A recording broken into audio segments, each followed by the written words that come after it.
అమిత్ షా గారు ఈరోజు భువనగిరి పార్లమెంట్కి వచ్చి గత 10 సంవత్సరాల నుంచి ఏం చేసిర్రో బీజేపీ, ఇక్కడ బీఆర్ఎస్ పార్టీ ప్రజలను లూటీ చేసి 9 లక్షల కోట్లు అప్పు చేస్తే దొంగతనం జరుగుతుంటే నిమ్మకు నీరెత్తినట్టుగా చూసి ఈరోజు వచ్చి గత 10 సంవత్సరాల్లో ఏం చేసినాం, రానున్న 5 సంవత్సరాలు ఏం చేస్తామని చెప్తే బాగుండేది. కేవలం కులమతాల మధ్యన చిచ్చు పెట్టే విధంగా మైనారిటీలకు రిజర్వేషన్లు రద్దు చేస్తామని చెప్తూ మళ్ళీ బీసీలను, ఎస్సీలను, ఎస్టీలను దగ్గరికి చేర్చుకునేటువంటి ప్రయత్నం చేస్తూ వాళ్ళు మాట్లాడినటువంటి విధానము అసలు అర్థం కాని విధంగా ఉంది.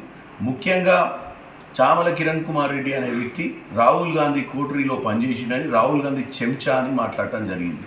నేనేదో ఫోర్జరీ చేసినా అని గతంలో బూర నరసయ్య గౌడ్ చేసినప్పుడే నేను క్లారిటీగా చెప్పిన, వాస్తవాలు తెలుసుకొని మాట్లాడమని. ఒక హోమ్ మినిస్టర్గా హోదాలో ఉండి రాసిన స్క్రిప్ట్ చదవడం కంటే వాస్తవాలు మాట్లాడితే బాగుండేది.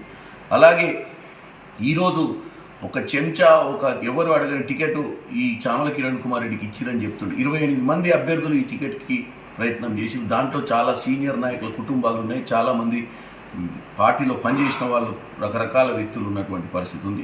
కానీ పార్టీ ఒక సైనికుడైన నన్ను యూత్ కాంగ్రెస్ ఎన్ఎస్వై బ్యాక్గ్రౌండ్ నుంచి వచ్చినటువంటి వ్యక్తికి ఈరోజు ఈ సీట్ ఇవ్వడం జరిగింది.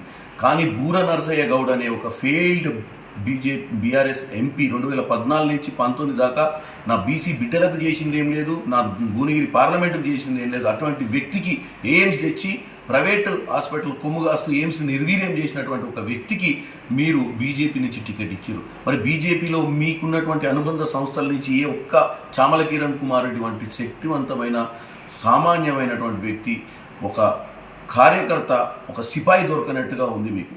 అందుకే మీరు కొత్తోని పారాషూట్ లీడర్ని తెచ్చుకొని ఇచ్చినటువంటి పరిస్థితి మీకుంది. మీరు మమ్మల్ని ఏలెత్తి చూపించాల్సినటువంటి పరిస్థితి లేదు.